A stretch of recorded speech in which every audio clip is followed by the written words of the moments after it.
ئازیزانی کورسات نیوسڵاوتان لەبێ من زریان ڕەحمانم هەواڵابووریەکانتان پێشکەشەکەم. وەزارەتی سامانە سروشتیەکانی هەرێمی کوردستان لە ڕاگەیەندراوە کە ئەڵێت دوای پەیوەندی و هەماهەنگی لە نێوان هەردوو وەزارەتی نەوتی فدراڵ و وەزارەتی سامانە سروشتیەکانی هەرێم ڕێکەوتون لەسەر دەستپێکردنەوەی هەناردەی نەوتی هەرێمی کوردستان بە پێی بڕی بەردەست. وەزارەتی سامانە سروشتیەکانی هەرێم باسی ئەوەشی کردووە تیمێکی تەکنیکی هاوبەش بۆ پشکنینی بۆریەکانی هەناردەکردنی نەوتی کوردستان لە نێوان هەردوولا پێکهێنراوە. ڕێکەوتنی نێوان حکوومەتی هەرێمی کوردستان و بەغا بۆ هەناردەکردنەوەی نەوتی هەرێم پاش ئەوە دێت کە لە 25 ئازاری ساڵی 2023ەوە لەسەر سکاڵایەکی 10 ساڵەی حکوومەتی عێراق هەناردەی نەوتی هەرێم لە ڕێبۆریەوە بۆ بەندەری جەیهانی تورکیا ڕاگیراوە.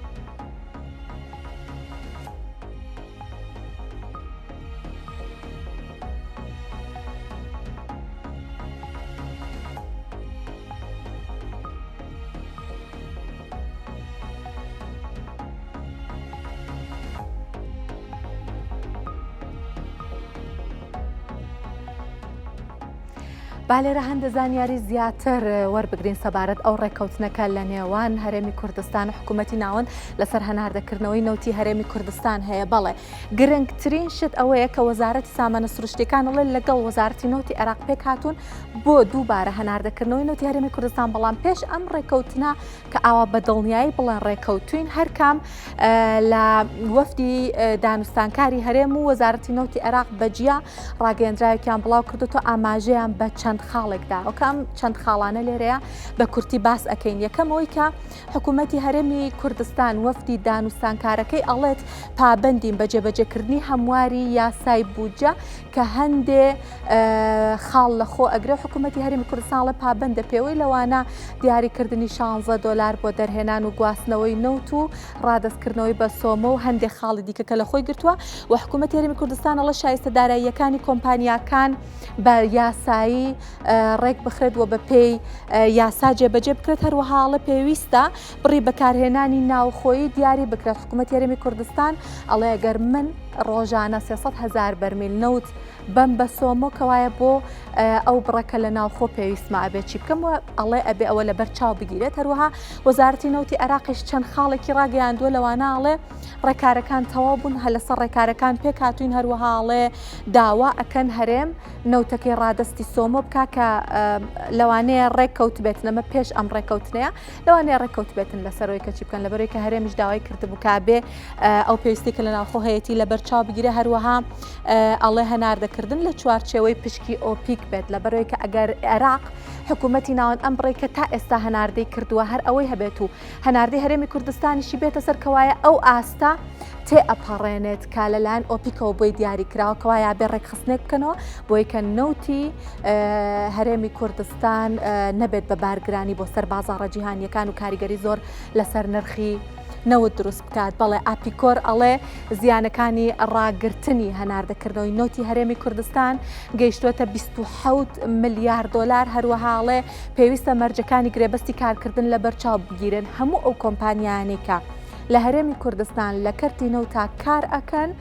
گرێبەستیان هەیە و ئەڵێ پێویستان گرێبەستانە لە بەرچاو بگیرن کە حتمما ئەوەش ئەبێ بە پێ ڕێکەوتن بکرێ و ئەبێ ڕوون بکرێتەوە کە ئایا ئەو گرێبەستانە هیچ ناکۆکی و هیچ دژایەتێکیان هەیە لەسەر ڕێکەوتنەکە لە نێوان و حکوومەتیا کراوە یان نا و لە کۆتاییشاڵێ ڕێکەوتنێک بێ دەسوەردانی سیاسی بێ زۆر بەڕوونی ئاپیکۆرەڵێ ئەم ڕێکەوتنا بێ بە جۆرێک بە سبەی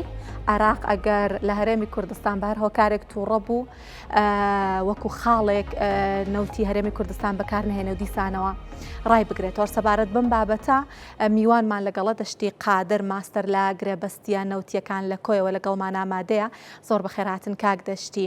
لە ڕاگەیەندراوەکەی وەزارەتی سامانە سروشتیەکانەوە دەست پێ یەکەم ڕستەیەکی تیا بوو باس لەوە کاکاڵێ بە پێی بڕی بەردەست. وەک شارەزایەکی گرێبەستە نەوتیەکان بە باوەڕی جەنابتان مەبەست لەم دەستەواژەیە چییە؟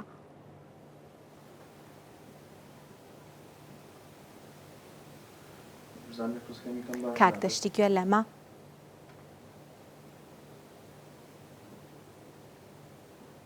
کاک دەشتی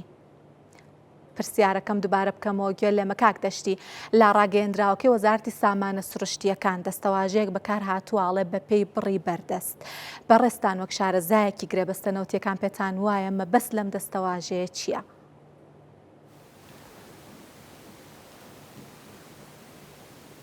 بەڵێ سوپاس بۆ بەڕێستان سوپاس بۆم دەرفەتە ئێوارەتان باش ئێمە لە 24 ساعاتی ڕابردوو سێ بەیاننامە یاخود سێ ڕاگەنراومان بیست بینی هەر سێ ڕاگەنراوەکە لێکەوتەی جیاوازی هەیە لەوەی جەنابتەوە دەست پێ بکەم لە بەیانەکەی حکوومەت کە دەڵێ بە پێی بڕی بەردەست ئێمە هەناردە دەست پێ دەکەینەوە دیارە ئەو یاسای موازنە کە لە پەرلەمانی عێراق تعدیل کرا و بڕی پارەی تێچووی هەر بەرمیلێک نەوتی بەرز کردەوە بۆ $16 لە فەقەرەی دوو ئەلیف بەندی ئەلیف هاتووە دەڵێ دەبێت لە 400,000 بەرمیل کەمتر نەبێت دیارە ئەم فەقەرەیە لەگەڵ بەیانەکەی حکوومەتی هەرێم دژێکێکی دروست کردووە و بەیانی حکوومەتی هەرێم پێچەوانەی یاسای موازنەیە کە لە مادەی 12 ئەلیفدا هاتووە ئەم مادەیە حکوومەتی هەرێمی پابند کردووە کە لە 400,000 بەرمیل کەمتر ڕادەست نەکا بۆیە ئەم دەستەواژەیە بە پێی بڕی بەردەست واتە ئێستا ئەگەر لە 400,000 بەرمیل کەمتریش لە بەردەست بێ هەر قابلی ئەوەیە هەناردە بکرێت و حکوومەتی عێراق چ لە ڕێگەی سۆمۆ یاخود لە ڕێگەی وەزارەتی نەوتەوە ئەم بڕە وەربگرێت و بیخاتە بازاڕەوە ئەمە یەکێکە لە ئەو کێشانەی کە بۆ سەرەتایی دەستپێکردنەوەی ئەم پرۆسەیە دێتە بەردەم بە دڵنیاییەوە لێکەوتەی خراپی دەبێت و احتیمالە تاکو فترەیەکی زەمەنی ئەم گرفتە هەبێت لەبەرەوەی بە پێی بڕی بەردەست یعنی وەکو چۆن بڵێ جوملەیەک یاخود ڕستەیەکی مەپاتی و لاستیکیە باشە کاک دەشتی جا من پێشەوەی بچمە لای پرسیاری دوایی ئەمەوێ لێرە داتایەک بخەمەڕوو کە لە ماڵپەڕ و لە وێبسایتی فەرمی ئاپیکۆر ئەم داتایە خراوەتە ڕوو قەبارەیەکی یەکجار زۆر هەرێمی کوردستان زیانەکە لە ڕاگیرانی عێراق بەگشتی لە ڕاگیرانی هەناردەکردنی نەوتی هەرێمی کوردستان وە کۆتوانین ببینین ئاپیکۆر ئەڵێ لەم ماوەیە هەتاوەکو ئێستا کە نەوتی هەرێمی کوردستان ڕاگیراوە 27 زیاتر لە 27 ملیارد دۆلار زیانبەر عێراق کەوتووە و ئەگەر بیکەینەوە بە دینار نزیکەی 18 تریلیۆن دینارە ئەم قەبارەیە یەکجار زۆرامێ بزانم کاک دەشتی خۆی ئەمە بەراوردێکمان کردووە لە دقەیەکە زیاتر لە $30,000 ئەو زیانەکە بەر عێراقەکەوێ بۆ بەڕاگیرانی هەناردەی نەوتی هەرێمی کوردستان ئەمێ بزانم لە دوای ڕێکەوتنی هەردوولا کە ئێستا ئەڵێن ڕێکەوتوین چ لەمپەرێک هەیە لە بەر هەناردەکردنەوەی نەوتی هەرێمی کوردستان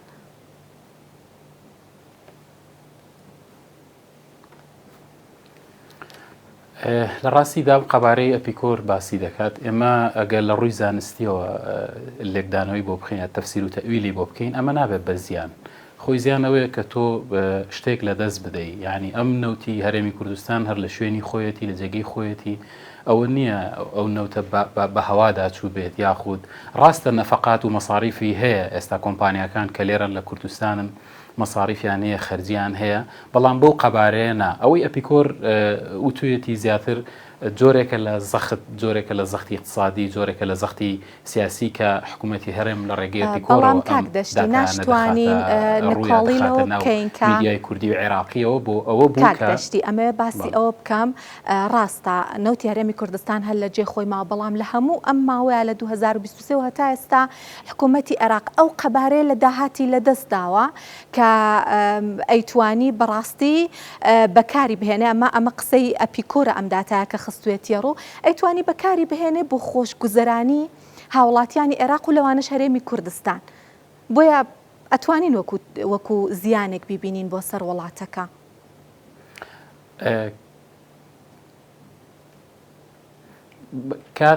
کاتێک کە حکوومەتی هەرێم بڵین بە پێی بڕیاری هەیئەی تەحکیمی غورفەی تیجارەی دەولی لە پاریس ئەم هەناردەکردنی نەوتی هەرێمی کوردستان وەستێنرا و حکوومەتی عێراق ڕەسەن لە ڕێگەی بەسڕەوە لە ڕێگەی مینای بەسڕەوە ئەم کورتێنانە لە ئینتاجی نەوتی پڕ کردەوە یعنی ئەو نەوتەی کە هەرێمی کوردستان بوو هەناردەی دەرەوە دەکرا ڕاگیرە ئەو عەجزە یاخودە کورتێنانە لە بەسڕەوە پڕ کرایەوە ینی ئەو وەکو جۆرێک لەو ئیلتیزامەی کە لەسەر حکوومەتی عێراق لە بەرامبەری منەظەمەی ئۆپێک کە عێراق لەناو ئۆپێکدا دووەم گەورە هەناردەکاری نەوتە لە سەر ئاستی دنیا ئەمە لە ڕاستیدا بۆیە من پێم وایە ئەوە پێی ناگوترێت زیان ئەوە بۆچوونی کەسی خۆمە دوای بەدەداچوون و لێکدانەوە گەیشتومە بەو ئەنجامەیە بەو نەتیجەیە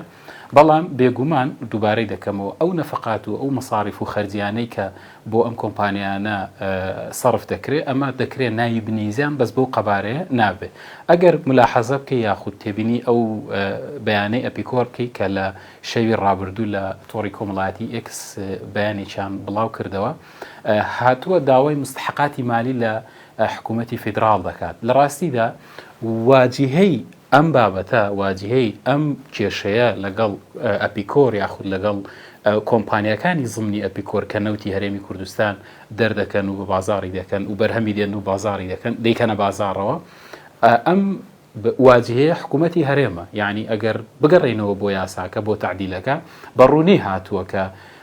نەفقەی یاخود مەساریفی هەر بەرمیلێک نەوت دەدرێتە حکوومەتی هەرێم لەسەر بودجەی یاخود لەسەر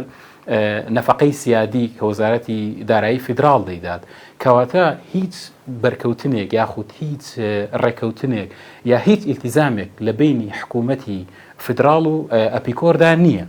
کاتی خۆی پێش ئەم پێشنیارە و پێش تعدیلی یاساکە سێ اختیار هەبوو بۆ چارەسەرکردنی ئەم کێشەی هەناردەکردنەوەی نەوت یەکەمیان ئەوەیە گرێبەست دووبارە ئەپیکۆر یاخود کۆمپانیەکانی زمنی ئەپیکۆر لەگەڵ حکوومەتی فیدراڵ گرێبەستی تازە بکەن وازە گرێبەستەکانی حکوومەتی هەرێم بێنن یاخود گرێبەستەکانی حکوومەتی هەرێم تعدیل بکەن یاخود ئەم یاسای موازنەیە ئەم قانونی بودجەیە تعدیل بکرێتەوە لە پێشنیاری یەکەم و دووەم ڕەت کرایە مەرفوز بوو لای ئەپیکۆر و لای حکوومەتی هەرێم کەواتە ئێستا هیچ پابەندیەکی حکوومەتی فیدراڵ وەزارەتی دارایی وەزارەتی نەوتی عێراق نییە لە بەرامبەری ئەپیکۆردا بەڕاستی پێم وایە ئەمە سەرەتای دروستبوونی یا دروستکردنی لەمپەر و کێشەیە لە بەردەم هەناردەکردنەوەی هەرێمی کوردستان ئەمە بەیانەکەی ئەپیکۆر بەیانێکی دیکەی حکوومەتی هەرێم دەرچوو هەر لە 24 ساعاتی ڕابردوودا سەبارەت بە بەڵێ کاک دەشتی با من پرسیارێکی تر بکەم داواکاریەکانی ئەپیکۆر لەبارەی دەستپێکردنەوەی نەوتی هەرێمی کوردستان بە گوێرەی خواستی ئەوان جێبەجێکرێت وەکو بینیمان ئەپیکۆر ئەڵێ با گرێبەستەکانی کۆمپانیاکان لەبەرچاو بگیرێ ئەو گرێبەستانە لەگەڵ ڕێکەوتنەکان هیچ دژایەتێکیان نیە واتە لەگەڵ ڕێکەوتنەکانی هەرێم و بەغا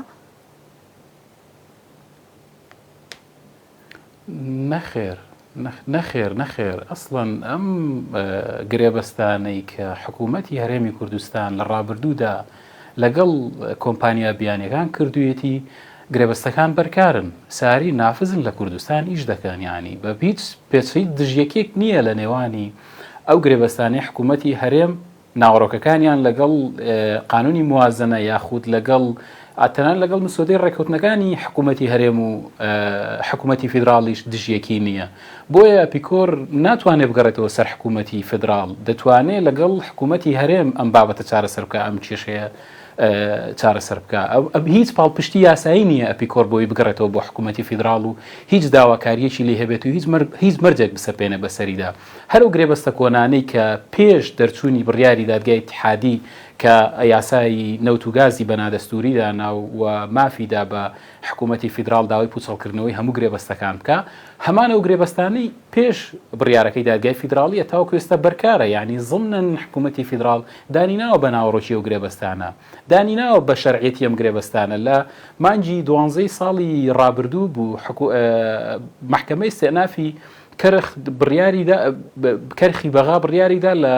سەر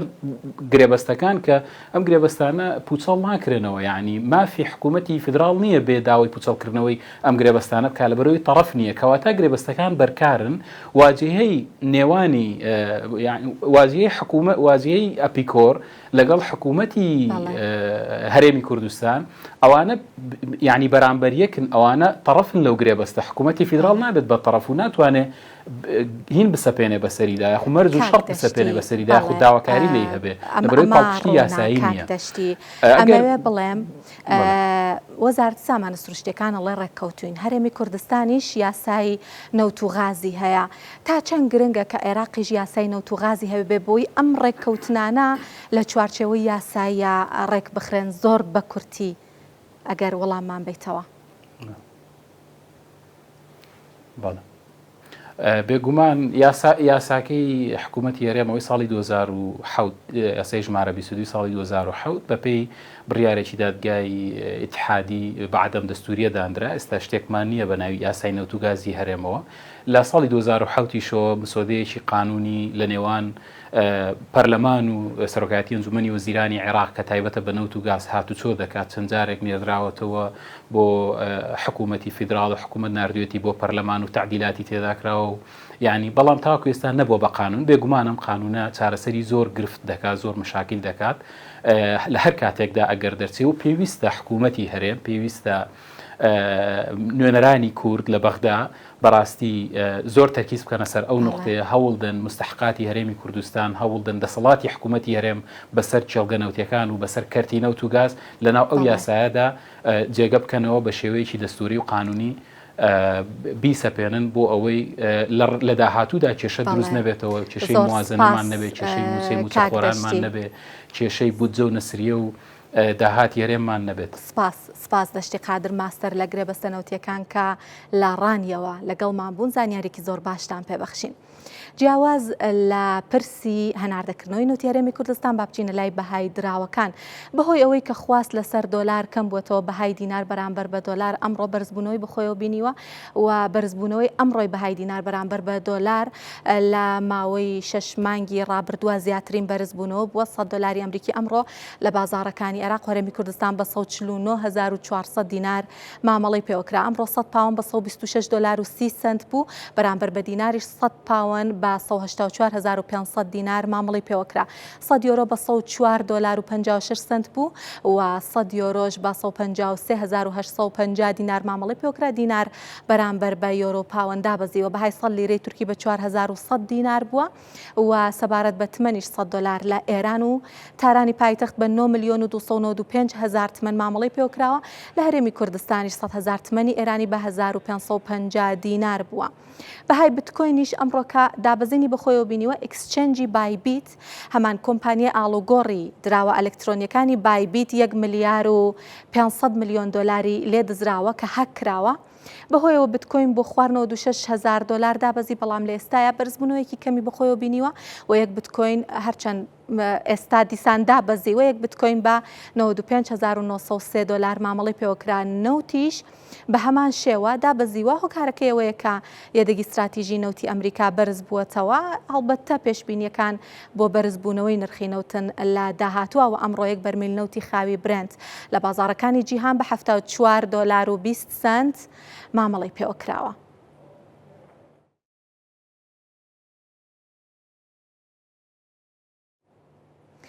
ساڵی 2024 بەهای بۆرسەکانی جیهان لە سەدا 14.8 بەرز بووەتەوە و گەیشتۆتە 122.8 تریلیۆن دلار و سێ بۆرسەی بیلاڕووس و ئەرمینیا و پاکستان زیاترین گەشەیان تۆمار کردووە.